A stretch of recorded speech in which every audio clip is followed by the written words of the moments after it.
Namaskar friends, welcome to lecture 8 in our course on processing of polymers and polymer composites.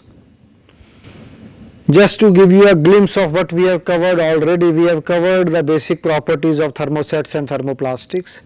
We have seen the basic fundamental manufacturing principles or the process mechanisms of few processes which are used for processing of polymers.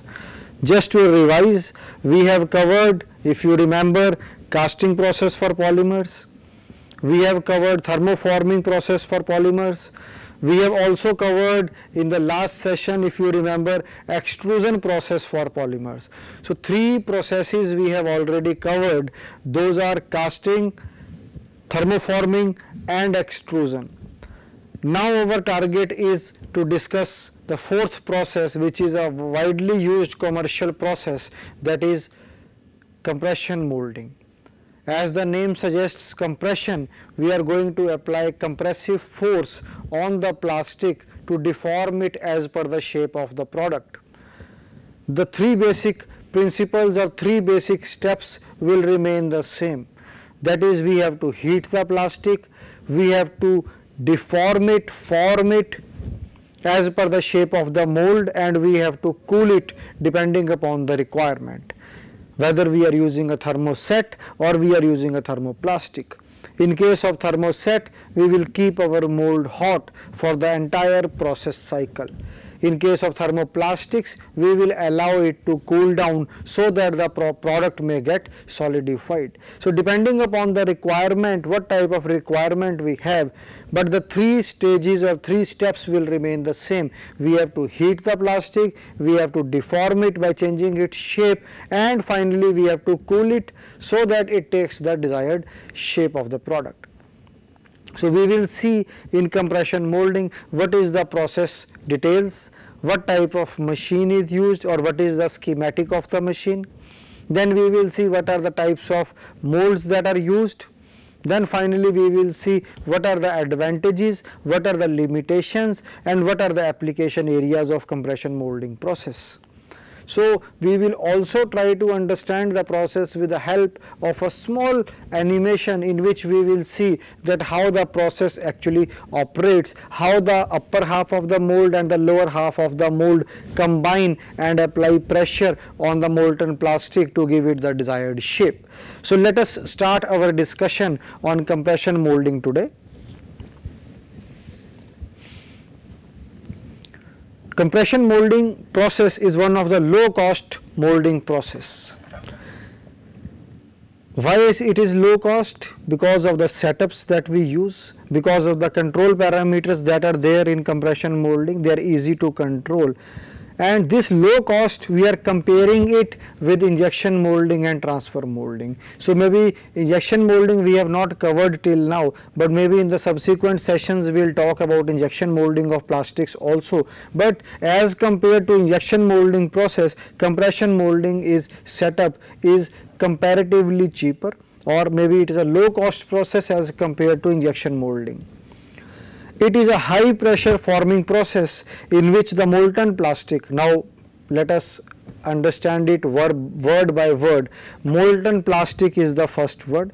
It is a high pressure, that is first word, high pressure molten plastic second. So, it is a high pressure forming process in which the molten plastic material is squeezed directly into the mold cavity by the application of heat and pressure. So, there are two process parameters here. We have to supply heat also, we have to supply pressure also to conform to the shape of the mold, to become or to change the shape of the plastic as per the shape of the mold, and for that we require heat and pressure. So, these are the two important parameters that we need to control. You can see the basic schematic of the compression molding setup. I will read it for you. We have a upper movable mold half. Movable means this can move up and down. Then there is charge, which we usually call as the raw material. So this red block is basically the raw material that we will keep in between the upper and the lower half of the mold. Then there is lower half of the mold, which is fixed. It will be fixed on the machine bed, so it cannot move. Only the upper half of the mold can move up and down. That we will see and try to understand with the help of animation also. Then there is a ejector pin. Now what is the role of the ejector pin? As the molten plastic is between the upper and the lower half of the mold, when the two mold halves will close, the cavity between the two mold halves will be the product that we want to make, and it will conform to the shape of the product that we want to make. Now this product may stick to the bottom half of the mold, and there is a tendency for this plastic product to stick to the lower half of the mold.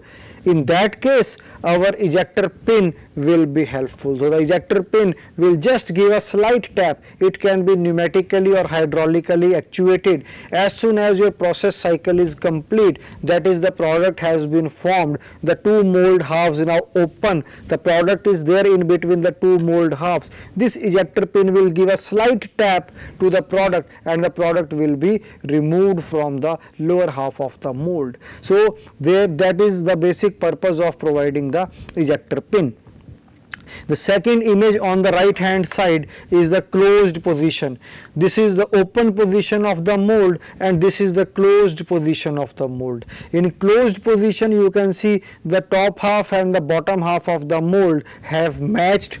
So they have formed a cavity inside, and the cavity inside is exact replica of the final product that we want to make.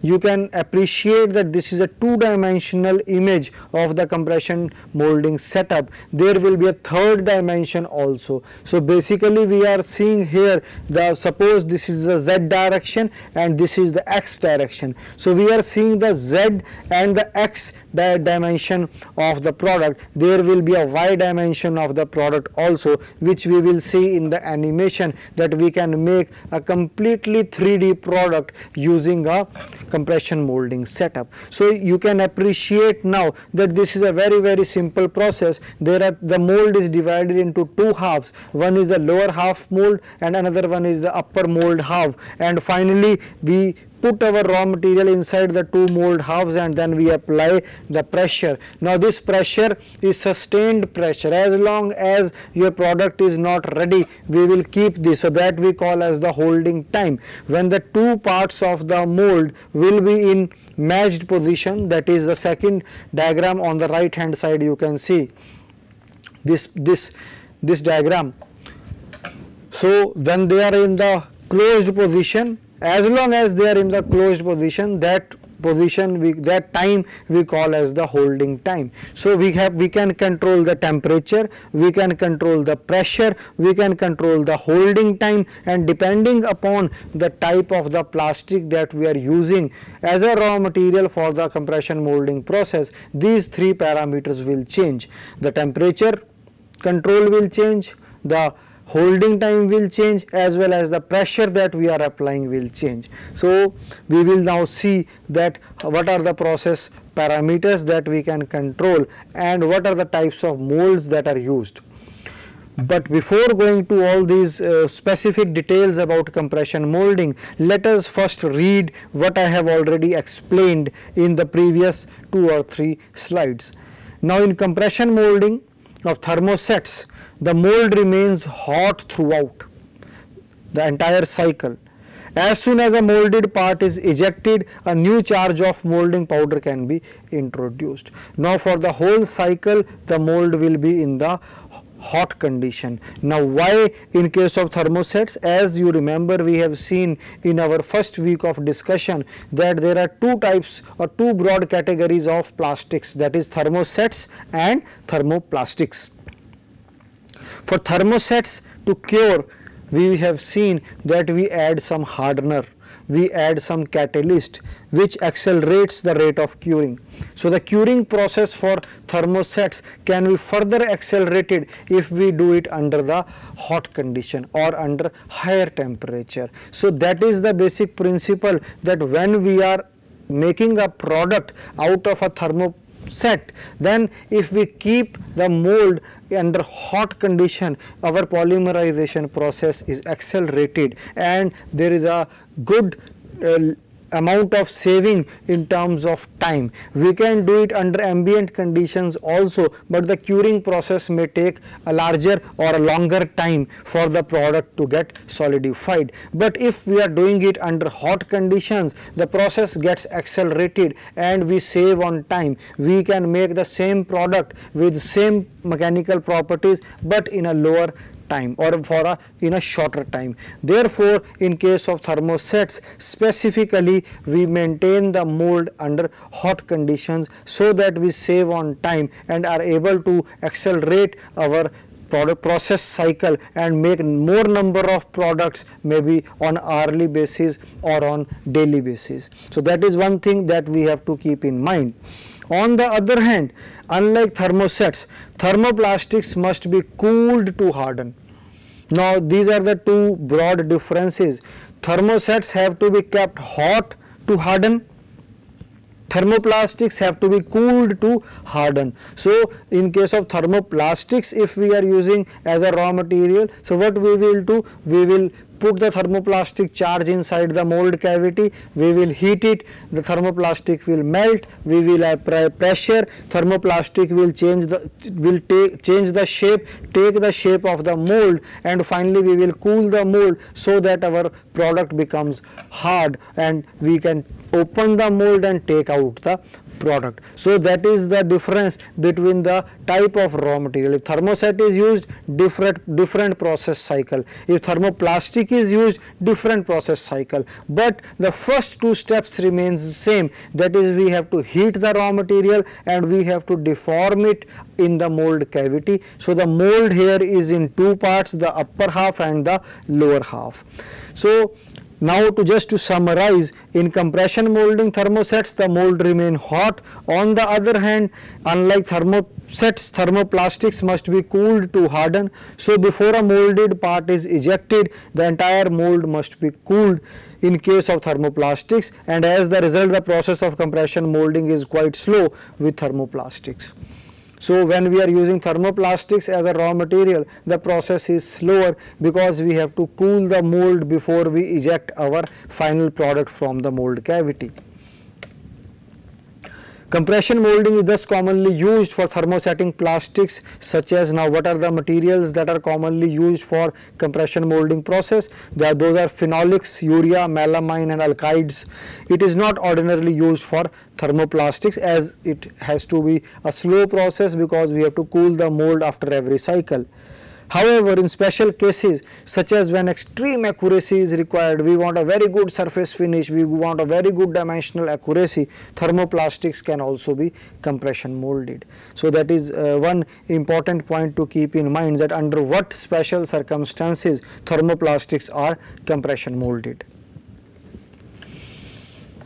As we have seen in the schematic, mold design is the most important part of the complete compression molding setup. Why? Because at this point in the mold only the product is being formed, and the mold is in upper half and the lower half. So what are the different types of mold designs that are used in compression molding? That is given on your screen. We can see the three common types of mold designs are open flash, fully positive and semi-positive. So we will see each one of these and then we will try to see the diagram and try to understand that what are the advantages as well as limitations of the three important types of designs that are mold designs used for compression molding process.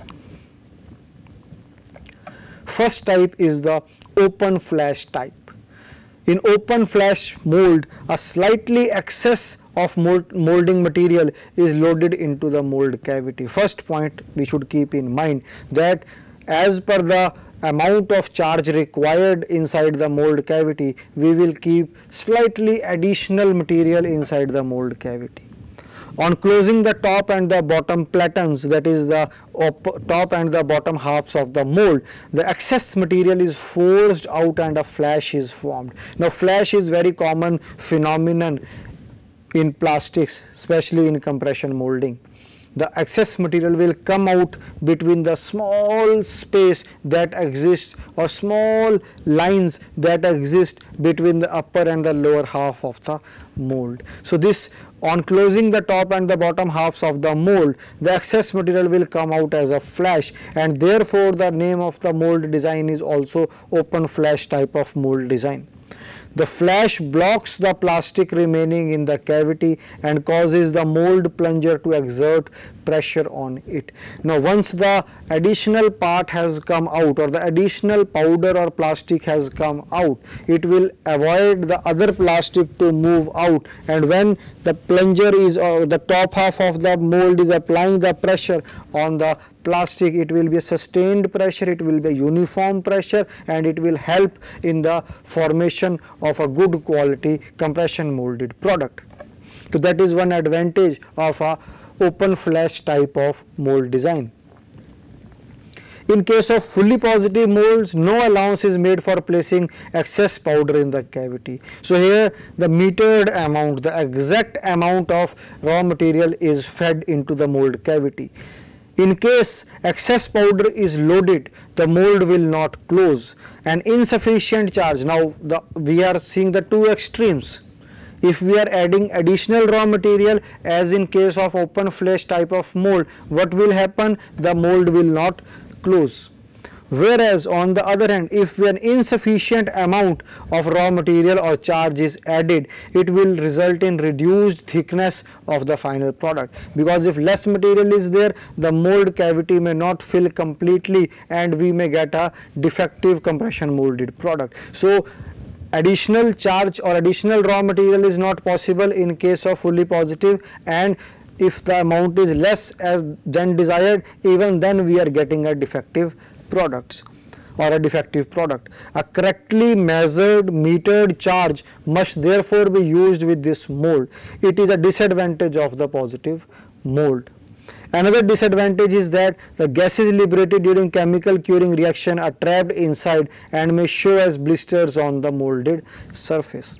So, this is maybe one disadvantage, that the gases are not able to escape and they form a kind of blisters on the surface of the compression molded part. So, maybe the two major disadvantages we have seen. The only advantage that I foresee in case of fully positive is that we are putting the metered amount of raw material and therefore we save on wastage, because the flash that is part in case flash that is formed on the part in case of open flash type of mold design has to be trimmed later on. So, that will be a wastage on part of the raw material that we are using. But fully positive, exactly metered amount is input into the mold halves, and therefore maybe there are certain disadvantages, but we are saving on the wastage of the raw material. Then, in order to compromise between the open flash type and the fully positive type of mold design, we have a semi-positive type of mold design. The semi-positive mold combines the certain features, the best features of the open flash and the fully positive mold, and makes allowances for excess powder and flash. So, we will not exactly put the metered amount, slightly excessive raw material we will input inside the mold cavity. So, it will form slight amount of or maybe smaller flash as compared to open flash type, and it is also possible to get horizontal and vertical flash in case of semi-positive type of mold. So, semi-positive molds are more expensive to manufacture and maintain than the other types of molds, but they are much better from an applications point of view. So, semi-positive combines the best parts of two types of mold, that is the open flash type of mold and the fully positive type of mold, and the only disadvantage that we see in semi-positive type of molds is that they are expensive to manufacture and maintain. So, these are the brief summary of the types of molds that are used in the compression molding process. Here we see the diagrams. The source in this case is Plastics Technology Handbook by Manas Chand and Sel K. Roy by Taylor and Francis Group. So, diagram is adopted from there. from that source. Now here we can see this is the upper part, sometimes it is called as the upper half of the mold, but in the diagram it is called as the plunger. This is the cavity or the bottom half of the mold, and this plunger is having this excess portion which conforms to the shape of the final product, and there is a parting line between the two. Now here we can see flash will be formed. So A is a simple flash mold, so excessive material will flow in between the space provided between the plunger and the cavity, and there we can see two knockout pins are there. These are the knockout pins that we call as the ejector pins also, which will give a slight tap to the product once it's ready, and then your product will be pushed out from the mold cavity. This is the second is the fully positive mold. Exactly metered amount of material is input, and then again knockout pins are there, and there is no excessive flash formed in a fully positive type of mold. And see here we can see semi positive type of mold. So it is in a partially closed position, and this is in a fully closed position. So both advantages are there of a semi positive type of mold. Slight amount of flash is also there, so the advantages of flash we get here, and under the fully closed position it completely fills the mold cavity, and we save on certain amount of material that goes waste in types of flash type of mold. So here less flash is formed in semi positive, so we save material, and there is no chance of the mold remaining unfilled because we have put slightly additional material in the semi positive type of mold, whereas the chance of the mold remaining unfilled is quite possible in case of the fully positive type of mold. So the semi positive type of mold has certain advantages both over the open flash type of mold as well as over the fully positive type of mold. So just you can remember the types of mold designs that are used in the compression molding process, as well as what are the advantages and limitations of each type of design. Now let us try to, we have seen the mold, we know the process, we have understood the schematic, we know that upper and lower half of the mold is there. Now let us try to appreciate what we have seen or what we have discussed today with the help of an animation. So we will see that here also there is upper and lower part of the mold, and when the two halves of the mold combine together, on your screen you can see this is the upper half of the mold which is movable. It moves up and down.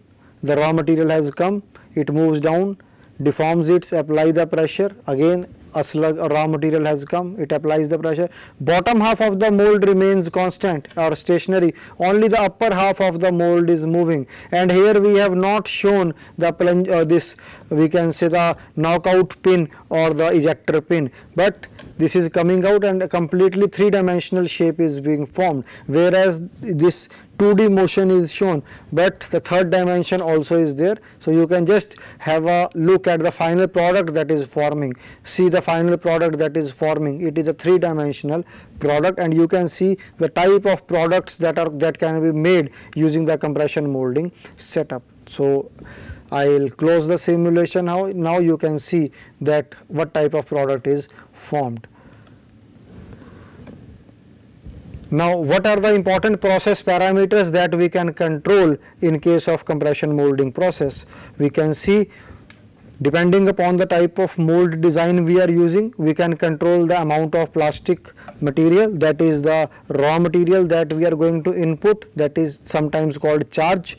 We can control the heating time, for how long our mold will be heated. If you remember, in thermoset we will use a hot mold only. In case of thermoplastics the process cycle is slow because we have to cool the product for full polymerization, and therefore maybe the heating time will be different in case of thermoplastics, it will be different in case of thermosets. Then we can control the melting temperature of the plastic material, which will be fixed, but we can control our temperature that we are giving as a input. So our temperature can be slightly higher than the melting temperature or exactly equal to the melting temperature of the raw material. Now depending upon the type of raw material that we are using, we can control the temperature of of the setup or the machine. Then we can also control the pressure required to squeeze the material in the mold cavity, so that is also possible. We can also control the cooling time, we can call it as the holding time also. As long as the two halves of the mold are in contact with each other, that we can call as the holding time. That is also under our control. We can see that when the product has solidified, when the product has been formed, we can open the mold and finally we will see that the product is ready. So these are the most important parameters that are usually controlled in case of compression molding process. Now, what are the materials used? So different types of thermosets and thermoplastics can be used in compression molding process. For example, epoxy, very common type of thermoset material, urea formaldehyde, polyester, polyamide, polyethylene, polypropylene, all these raw materials can be used. So polyethylene, polypropylene both are thermoplastics category, and epoxy, polyester are in the thermoset category. So we can see that different types of polymers or plastics can be used for compression molding process, and final products can be made using all these types of materials. So we will see what are the different types of products that can be made, that can be fabricated, that can be processed using the compression molding process. Now, what are the application areas? Just a brief summary or brief account of this thing has been given, that is the applications you can see on your screen. Electrical and electronic equipments can be made, brush and mirror handles, trays, cookware knobs, cooking utensils, dinnerware, appliance housings can be made, aircraft main part terminal housing can be made, pot handles, dinnerware plates, already we have said cookware or cooking utensils, automotive parts, flatware, buttons and large containers can be made. So there are many applications for compression molding process, and it is a fully commercial process, industrial scale process, and large number of companies are using the compression molding process to form different types of plastic products. Now, what are the different types of plastic products? You can see on your screen. Plastic trays, all of us use these trays when you travel by air during the security check. These type of trays are there.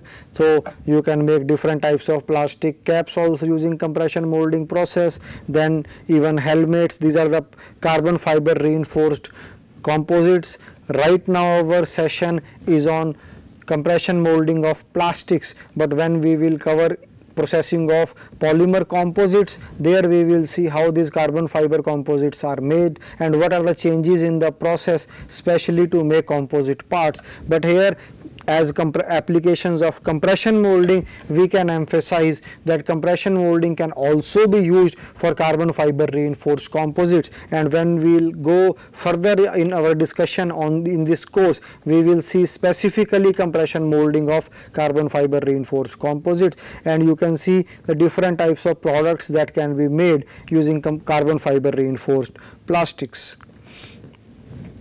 The last part of our discussion is what are the advantages and limitations of compression molding process. Let us quickly just have an idea about the advantages. Advantages are low initial setup cost and fast setup time as compared to the other processes for plastics. Heavy plastic parts can be molded. Heavy duty compression molding machines are available through which we can make bigger, larger parts of plastics using compression molding. Good surface finish, as we can see, this is a closed mold type of process. There is a upper half of the mold, lower half of the mold, so on both sides we can get very good surface finish. That is possible. Wastes relatively little material as compared to the other methods. When we will see other method, we will see that there is lot of wastage of material, but in case of compression molding the wastage is less. In case of flash type of mold, yes, there will be some wastage in the form of a flash that is formed between the upper and the lower half of the mold. Thermoplastic composites with unidirectional tapes, woven fabrics, randomly oriented fiber, mat or chopped stand can be manufactured. So this is basically the application that compression molding process can also be used for composite materials, and we have seen in the previous slide that carbon fiber reinforced plastics can be made using the compression molding process. Now, what are the limitations? The limitations of the compression molding process are that it is slow, slightly slow as compared to the faster processes such as injection molding. But since we can make large parts in compression molding, so it certainly offsets the time that is taken to form those parts. Limited largely to flat or moderately curved parts with no undercut. So that is a specific limitation, that it cannot be used for a very complex parts which have undercuts, or where all the three dimensions are maybe in reasonable proportion. If you see the type of products, again I would like to take you to this slide. If you see that the products are largely two-dimensional. The third dimension is not in as compared to x and y dimension. The z dimension is not that large. So you can see for all the products here, we are largely flat products, or largely we can say plate type, sheet type products are made using the compression molding process. So with this we come to the end of our session on compression molding of plastics. Now in our next session we will discuss the injection molding of plastics or polymers, and once our discussion on processing of polymers is over, we will switch our discussion to processing of polymer based composites or polymer matrix composites. Thank you.